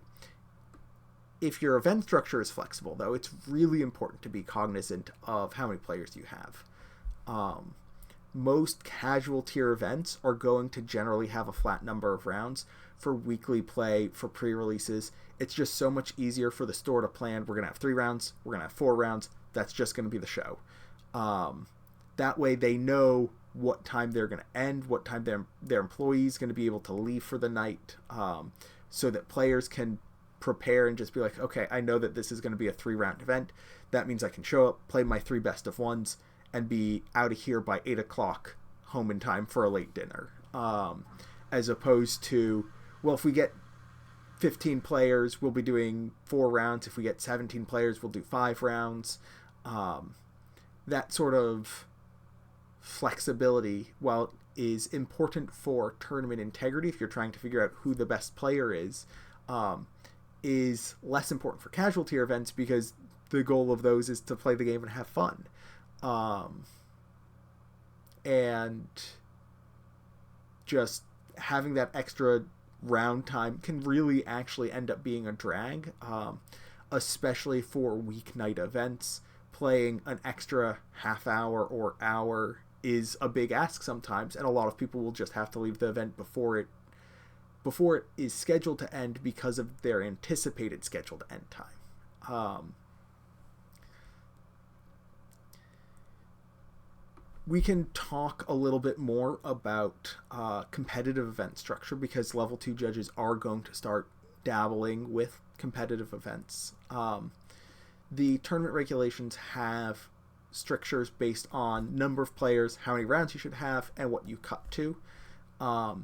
The general philosophy behind those numbers is that you want every player who goes X and 1, so wins every round other than one round, is guaranteed to make that top cut, with some number of X and 2 or X1-1 players making that cut. So that's where the numbers come from. There are a variety of tools online. I know that Limitless from Pokemon has a top cut calculator built in. Swiss Triangle is a tool that allows you to just plug in the number of players, plug in how many buys you have, which for most events will be 0. Not random buys, planned buys, which are sometimes used as prizes, for example, with the Galactic Championship. But it will then tell you how many players will have each record in each round, and you can use that to determine how many rounds you would need to run for an event of any given size. For Star Wars Unlimited official events, use the guidance in the tournament regulations and let players know. At particularly small sizes, in some of the 5-round events where they're cutting to top 4, that does sometimes leave a possibility of X1s not making the cut. And so that's something that you should I would recommend informing your players of if they're a more competitively minded crew. If they're not terribly competitively minded and they're just having fun, you don't need to let them know.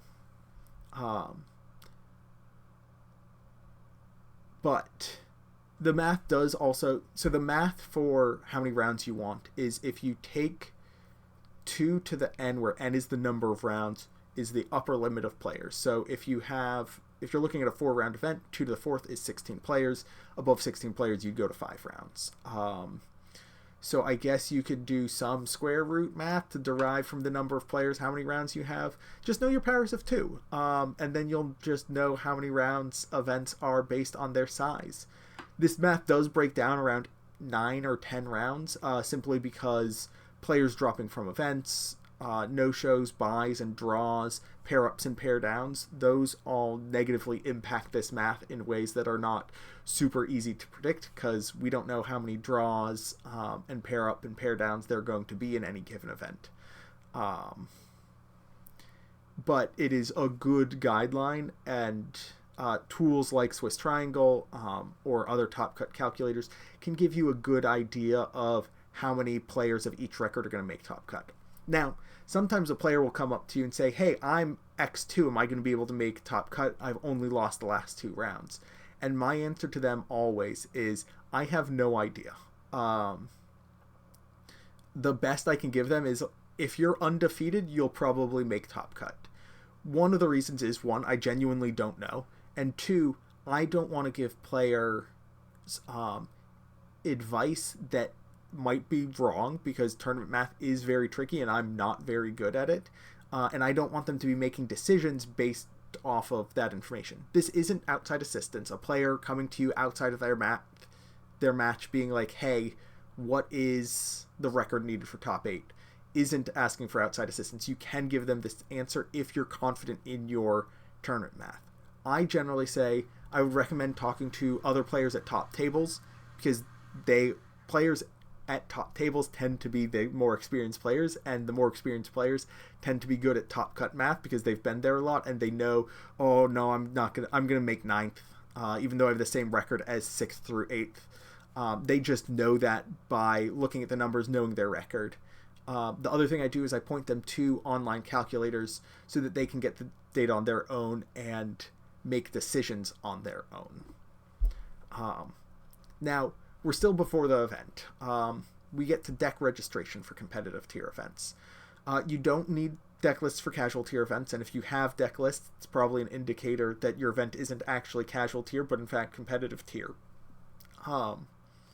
But you need deck lists for Premier and Eternal when it is available, and any other constructed format that exists. Melee can collect those deck lists very easily and stores them very nicely, sorts them in ways that are relatively accessible. There is a tool built into Melee where you can set a time for submissions to close. I recommend setting that time after the scheduled start time of your event, because you will have players who as they're on their way to their seat are changing out sideboard cards, or the player who registered at 9:55 and is rushing to their seat filling out their deck list. It's really frustrating to have, like, a player will be like, Judge, I was in the process of submitting my deck list when I got locked out because that timer was passed. And you have to go through a small investigation process because you don't want players ignoring that deadline and submitting a deck list after everybody else is submitting their deck list, because they might be able to gain some information, because some folks start to talk publicly about what they're playing after deck lists are submitted, especially if they're playing something spicy. And if you give them just a little bit of grace period, not a huge amount, but just a little bit, it catches a lot of these errors without having you to deal with a lot of them mechanically. Hedkin says, Melee doesn't do subtitles for cards currently. It's on their to-do list. I believe it accounts for the specific cards on the digital client. If you print it out, it does not display the subtitle, but like if you hover over the card, it does pull up the correct card, I believe. Because I did deck checks with a variety of Falcons in them, and it pulled up the correct Falcons and not the incorrect Falcon. So I think it includes... It has the correct card identification, it just has issues on the display side. But yes, it is something that they are well aware of. But sometimes you're going to need paper deck lists because you don't have access to Melee, or because players have issues with Melee and are like, hey, Judge, I have a paper deck list I wasn't able to submit on Melee for whatever reason. You generally want to collect them before round 1 starts, again, so players can't alter their deck list before play begins.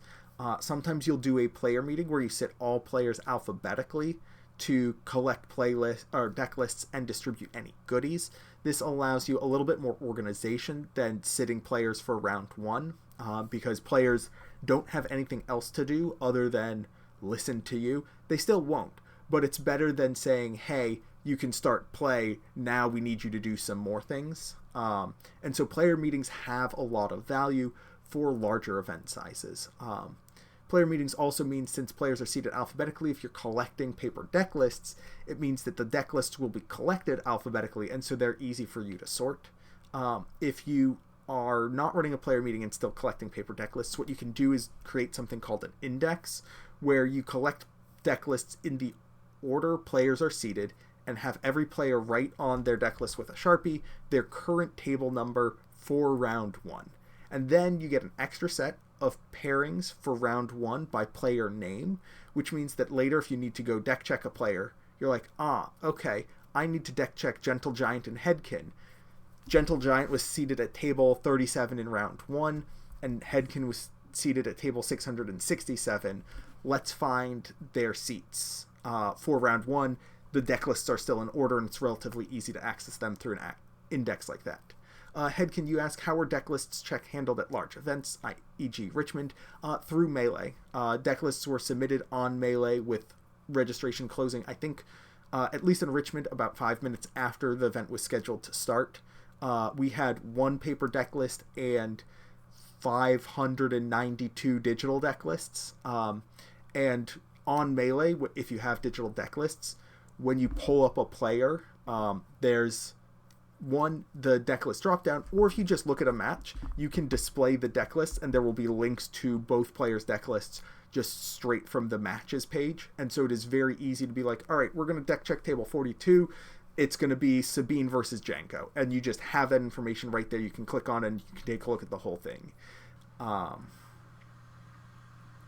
There's other considerations for deck lists if you, for some reason, and we're going to talk about this a little bit more in Thursday's lesson, if you decide to run a limited event at competitive tier, if you want to have deck lists for a limited event, that's not something that's supported, and so you're going to be finding your own way a little bit.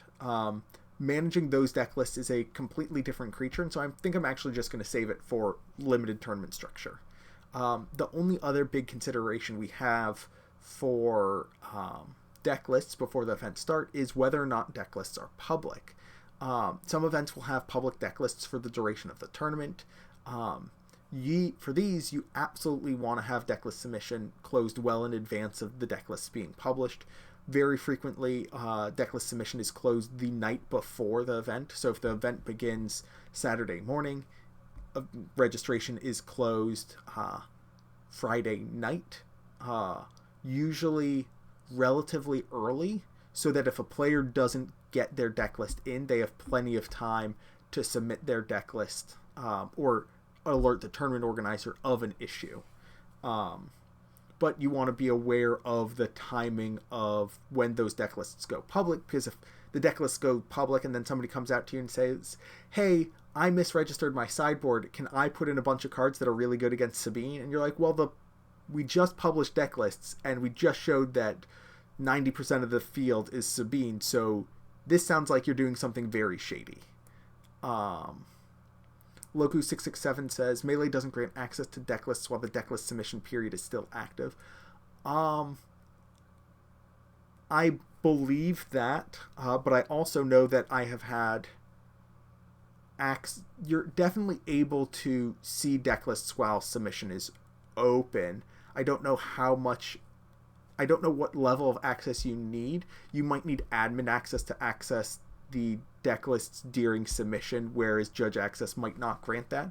But I know that I've definitely looked at players' decklists well in advance of the event, just to see how, like, sometimes for an event, like, I'm probably after this going to look at Minneapolis and see, okay, how many decklists have we submitted for Minneapolis already? How many of the people who are registered for that regionals have submitted decklists? But as soon as it's closed, you definitely get access, and it might be yes. Okay, you're saying it doesn't grant access to players while decklist submission period is active. Yes, okay, absolutely, agree. But some players may, after you close registration, players are able to see the list. A player might say, hey, Judge, I noticed an error in my deck list, when what they're really saying is, hey, Judge, I noticed my deck is bad against the field, and I would like to make a change. And that it can be something that can be difficult to deal with. However, you're generally not going to have to deal with open decklist events. Those are not terribly common. So, that gets us pretty much to where we can start making our first announcements, posting seedings for either a player meeting or round one. As we discussed, player meeting comes with several benefits. It allows you to quickly check for no-shows. The first round of a large tournament is likely to have a significant number of players who pre-registered but haven't arrived, or are planning on arriving but got stuck in traffic, or decide to cancel at the last minute for whatever reason. By seeding players but not pairing them, you can identify who's missing and have them drop before round one begins, thereby avoiding issuing a lot of tardiness. It also allows you to manage collection and distribution. So again, if you have deck lists or media waivers or some other form of paperwork from players that you need to collect, you can seat them in alphabetical order, and then everything you collect will be in alphabetical order, which is very handy. It also means that players aren't seated across from their round one opponent. Some players are very cagey about handing a deck list to a judge if they know that their round one opponent is seated across from them. Although that's a little bit less of an issue in Star Wars, because your leader and base are going to be revealed immediately, and your opponent's going to know what you're doing pretty quickly. For smaller events, however, these advantages are mitigated significantly. With 32 or even 64 players, you're going to be able to do all of this relatively quickly. You're going to be able to review for no-shows with just your eyes. When you break 100 players or 200 players and you have to walk up and down aisles, having this sort of process that makes things a little bit smoother is helpful, because doing a player meeting does cost time. It doesn't cost a huge amount of time, but it takes a minute or two for players to find their seats after you announce them, maybe even 3 or 4, and then any announcements you do. Whereas if you just start with round one, you get players seated, you make your opening announcements, you get them started playing, and then you have folks coming by collecting deck lists and distributing goodies like promos and playmats, but that can be disruptive to play. But even just the physical process of every player finding a seat, then later getting up, finding their new pairings, going back to their seat and finding a new seat adds a lot of time. there's just a lot of congestion as players move around. So I would not recommend players meeting at smaller events, but it's something that you can do at larger events. Then you start the round, and players begin play, and that's tournament structure. We do have ending the round and ending the event. So let's talk about ending the round real fast. But the hardest part of the event is taken care of at this point. You've started the event, people are playing. This is always the hardest part. It's where you can waste the most time. If distribution doesn't go well, if collection doesn't go well, you can seriously delay the event. If registration is open late, that delays the event. Everything else you do is relatively minor in terms of tournament progression, but you can still save time and be efficient in a lot of places, one of which is ending rounds. The first priority as rounds end is making sure that all matches that have completed play and left their tables have been reported. Back in the day, this was called no players, no slip, because players reported their match results on little slips of paper and brought them up to the scorekeeper, who then typed in the result. Oh, back in the old manual days. But no player, no slip meant I'd tell somebody, hey, can you go check table 27? They go to table 27. They're like, there are no players here, and there's no match slip here, but we don't have a result. And they'd come back, and those matches were very high priority. These days, they're called ghosts because we don't even have match slips to track players. And it is no players, no match result online. At a local venue, at your LGS for pre-releases, showdowns, weekly play, possibly even your local planetary qualifier, you're going to know a lot of these players. And so you'll just be able to be like, hey Headkin, hey Gentle Giant, please report your match results. Like, you can hunt them down in the crowd and just tap them on the shoulder and be like, hey, what was the result of your match? Heck, even at larger events, you're going to start to get to know players. I knew players, so I'm in Massachusetts. I knew players from Florida. I saw them in Virginia, which is about equidistant from both of us. And a couple of times I'm like, oh, come on, you didn't submit your match result. Can you do that for me? If you don't know players, you can announce their names to the whole of the event. Or if you want to be kinder and less shaming, just remind everybody to double check their match result. And just make sure that match results get in, because these are our highest priority, because they won't resolve on their own. Every other match is still playing, and eventually that match will finish playing, and then they'll submit their match result. These match results that have already finished but not submitted, there's nothing to prompt the players to check their match result other than us. And so they won't end until we tell them to fix the issue. And so we want to catch them early so we can address them early so that players can hear about it and fix it. Then you want to make sure that matches enter the end of match procedure properly, going into that final action phase or final round and action phase when it is appropriate to do so. Some players will be like, I know end of round is coming, but I am in the tank, I'm not paying attention, we're going to finish the round, we're going to regroup, we're going to start the next action phase, and we're just going. And then the judge comes by and is like, hey, are we in our final action phase? And they look at the clock and they're like, oh crap, I forgot that happened. We have taken like 3 whole rounds since we were supposed to be done. What do we do now? And having judges come by and just be like, hey, that was like one for larger events or even smaller events, just announcing to the room, that's time in the round, finish the current round and proceed to one additional action phase. Gives people a reminder. If you have multiple judges or if it's just yourself, going around and just checking in, hey, are you folks in your final round or final action phase? And they'll be like, oh, what? No, time was called? Great, thanks for letting us know. Or they'll say, yep, absolutely. Tables that have time extensions need to be handled a little bit differently because, well, they have time extensions. And so after you make that announcement and do that initial pass, another pass being like, hey, you have a 3-minute time extension. We're at -2 already, so you have another minute until your match goes to overtime procedure. So just making sure that everybody's going to end of match procedure appropriately is very important. Because again, if somebody misses that, they're not going to end their match when it's supposed to end, and that can drag out the event. After that, generally your next priority is going to be getting folks to sit on matches and watch the last couple of matches. You only want to do this while you have enough judges to assign one judge to every table, or at least ensure that you have some number of judges who are able to answer spontaneous judge calls. This is because when a judge call happens towards the end of the round, once we're in overtime, any time that is used here for a judge coming to the table, figuring out what's going on, answering the question, all of that cuts directly into the amount of time we have. If it happens during the round, we do issue them a time extension, but that's theoretically cutting into the extra time. If they end up not using that time extension, then that doesn't impact the duration of the tournament at all. Whereas every moment you spend during end of round procedures handling judge calls does cut into that a little bit.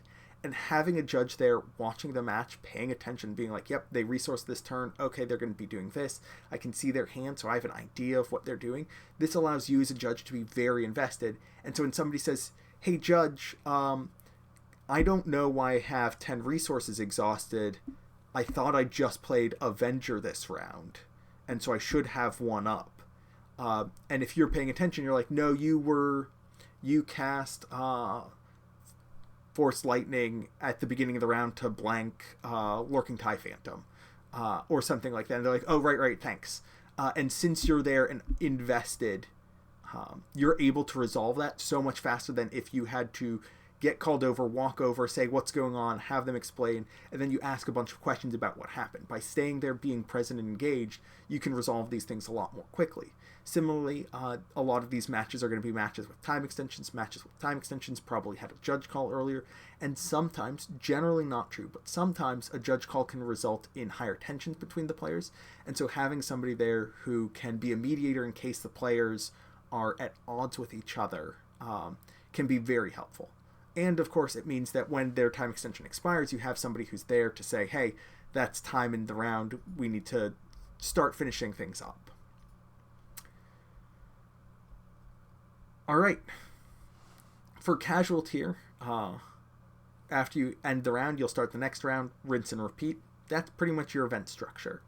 For competitive tier events, you might have one or more cuts. For larger events, you'll cut to a day 2. And then after that, you'll have a cut to a single elimination, usually top 8, sometimes top 4. These cuts are usually based on record or standing, sometimes both. It depends on the needs of the event and the expectations of the event. Generally, there are cuts when you're expecting more than 8 rounds of play. Really, 9 is a really awkward number because 9 is too many rounds to play in a single day, but doing 8 rounds cut to 1 more round is a very awkward number of rounds to play. And so you want to, as we were talking about before with general tournament structure, you want to minimize the total number of rounds you're playing while guaranteeing that all X1s make top 8 or top cut. And striking that balance is important. You don't want to waste time. You want the tournament to be efficient because it does take time and resources to run events. But the exact cut will depend on the nature of your tournament. Now, when you do cut to, when you make any cut, whether it's to top 8 or to day 2, 1, you are eligible to play against players you've already played against. This is, of course, fundamental for top 8 cuts, because once you cut to top 8, let's say you're an undefeated player, you defeated an X1 player in the final round, you both make it to the top 8 because you're the 2 strongest players in the room. You also both make it to the finals. The tournament software isn't going to say, no, I can't create pairings for you. It's going to say, yep, you can play somebody that you've already played because that was in a different portion of the tournament. Each phase of the tournament, and I know we use phase for a lot of things, but each phase of the tournament has its own separate matchmaking. It will generally, during Swiss rounds, I believe, try to not pair you against somebody you have already played against, which makes things a little bit easier. However, I know that in Magic there's multi-format events where you play 3 rounds of draft, 5 rounds of constructed, 3 rounds of draft, 5 rounds of constructed, and then cut to top 8. And you could theoretically play against the same person in, well, I think you could get away playing against them in every phase. You would both have to win pretty much every other match because you'd have to lose against each other or have draws, whatever. But you could play against somebody in draft, and then when you switch formats, that is a phase shift in Melee, and it will allow you to be paired up against that player again if you're the only two players with the appropriate record. It does try to avoid you pairing against somebody you've already played, and so you're very unlikely to see this even at day 2s of major events. But it is possible, and of course it happens during top 8. Notably, penalties don't reset. I know in some TCGs they do reset after a cut from one day to another.